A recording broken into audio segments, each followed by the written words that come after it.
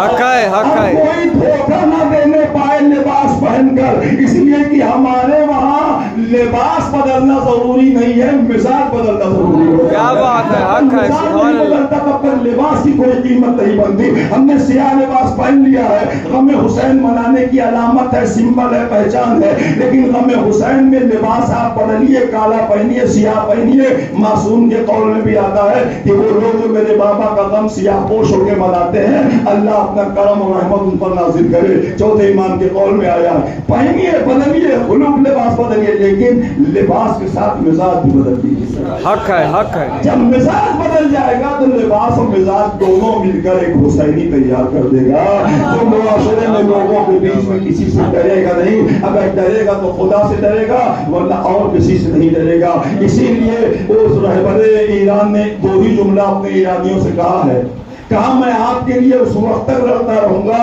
جب تک آپ طاقت اور لالچ کے سامنے جھک نہیں جاتے۔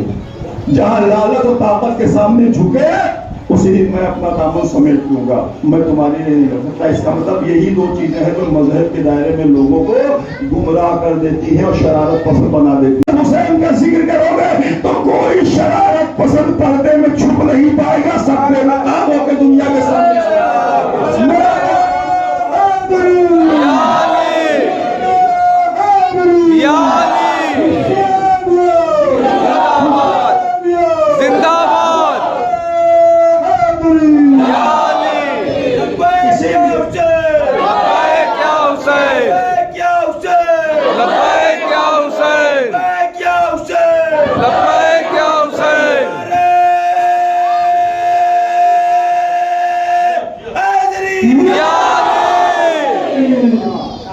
اس لیے اکثر ہم سے مولوی حضرات ملنے والے یہ کہا کرتے تھے، ہمیشہ کہتے تھے اتنی زیادہ مجلسیں کرنے کی کیا ضرورت ہے، ایک آدھ ہو جائے۔ دیکھیے ہر وقت آپ جب کو آپ کو فون لگایا جاتا آپ آن کر دیتے مجلس پڑھ رہا ہوں، اتنی مجلسیں کیوں ہو رہی ہیں؟ ہم نے کہا ابھی اور زیادہ ہوں گی۔ کیا بات، حق ہے۔ اور ابھی ہوں گی، کہا کیوں اتنی زیادہ ہوں گی؟ بھائی آپ وقت اتنا سب بیٹھا کے بچوں کو برباد کر رہے ہیں، ایک ساتھ 2-3 مجلسیں مل کے کیوں نہیں کر رہے؟ آپ کو پریشانی کیا ہے؟